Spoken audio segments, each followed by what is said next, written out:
ChatGPT, OpenAI. I hope the entire world is talking about ChatGPT, even people from the other planet, Mars, Jupiter, Saturn, and maybe Neptune are talking about ChatGPT. Everyone from Times to Fortune to websites to blogs, vlogs, videos, courses, everyone is talking about ChatGPT.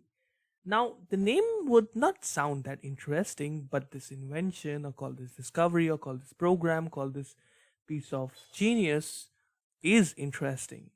So, folks, if you can see, I'm actually on the website of OpenAI, and they have a product called ChatGPT, which is what we're going to discuss and what I'm going to teach you in this course. But I'm going to teach you ChatGPT in a different way. So I'm going to show you an example where it's actually like I'm giving you a hint of what I'm going to do. It's actually like asking a person named Sam, like Sam, what is your name? Something like that. So hold on with me.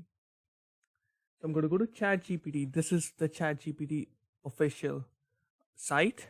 So I'm not going to give you a tour and all of that. That's for later stages. But just going to ask ChatGPT, who are you, in their own platform. So I'll write in.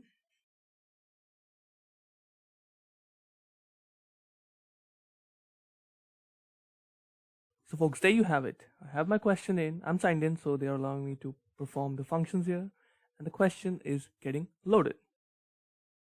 Or rather say the answer is ready right now. And there you have it.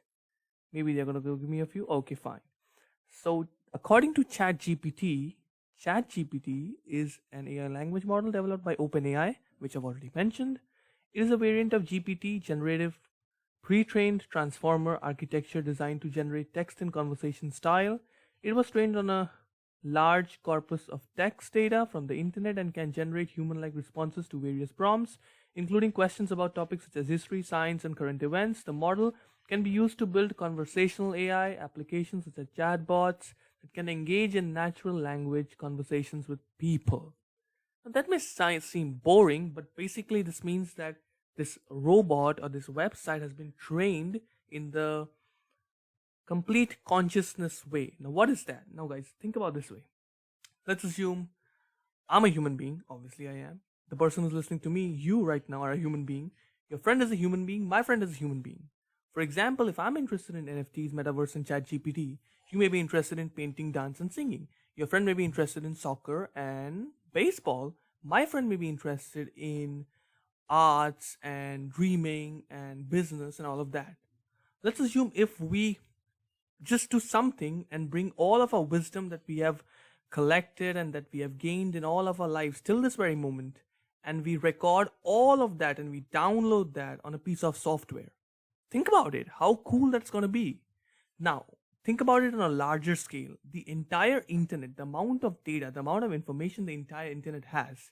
If you program a robot or a chat or a chatbot or anything of that sort to actually take that data and to assimilate that, to accumulate that, to read it, to recognize it, and to answer people according to that data. Isn't that thing going to look way too smart and maybe it's going to take over us and all of that? It is, because it's the collective consciousness. It's the consciousness of everyone who's put up everything on the internet. That is what ChatGPT is all about. It's a trained thing that's been trained by a fantastic team, as per my knowledge, and they have done a pretty cool job. So this is what ChatGPT is all about. In the next lecture, I'm going to explain you how this thing works, how to sign in, how to log in, what you need to do, what you should do. See you there.